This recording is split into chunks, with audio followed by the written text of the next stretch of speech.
কমলার বাগানে সই গো, কমলার বাগানে। মুরব্বি মুরব্বি, এই ডায়লগটা একটা দিচ্ছে।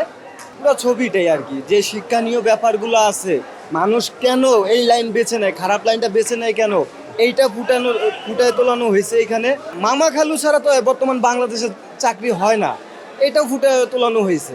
আশা আছে যে বরবাদকে ছাড়াবে তাণ্ডব। ভাই মুভিটা অস্থির হয়েছে ভাই। আমি সত্যি কথা বলতে আমি সাকিব খানের ছবি আগে দেখতাম না, এই মুভিটা দেখার পর ভাই আমি সাকিব খানের ফ্যান হয়ে গেছি ভাই। এর আগে আরো দুইটা ছবি দেখা হয়েছে, কিন্তু এবারটা অনেক বেস্ট। তাণ্ডবের মতো। যতটুকু ভাবছিলাম তার চেয়ে বেশি হয়েছে ছবিটা। সবচেয়ে ভালো লাগছে তার একটা ডায়লগটা, যে মুরব্বি মুরব্বি যে ডায়লগটা সবচেয়ে ভালো লাগছে এটা। কিন্তু ছবিটা মূলত করা হয়েছে আপনার রাজনীতিবিদদের নিয়েই, বাংলাদেশের দুষ্ট রাজনীতিবিদদের নিয়েই বানানো হয়েছে ছবিটা। অনেক সুন্দর একটা ছবি। বাইরের দেশে সালমান খান আছে, শাহরুখ খান আছে, আমাদের দেশে শাকিব খান আছে। এটা আমাদের অনেক বড় একটা পাওয়া। আমাদের শাহরুখ খান সালমান খানের ফলো করে কোনো লাভ নেই, আমাদের নিজের দেশের স্টার, এটাকে আমরা ফলো করতে হইব। এই জন্য আমরা শাকিব খানের ছবি প্রতি বছর যে কোনো ছবি আসে আমরা দেখি। তুফান, তারপরে বরবাদ, ওই ছবিগুলো অনেক ভালো হয়েছে।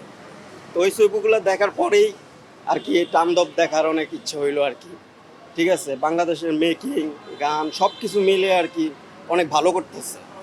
তো ভালো করতেছে, ভালো ছবি তো দেখতেই হবে, তাই না? এই কারণে আসা আর কি।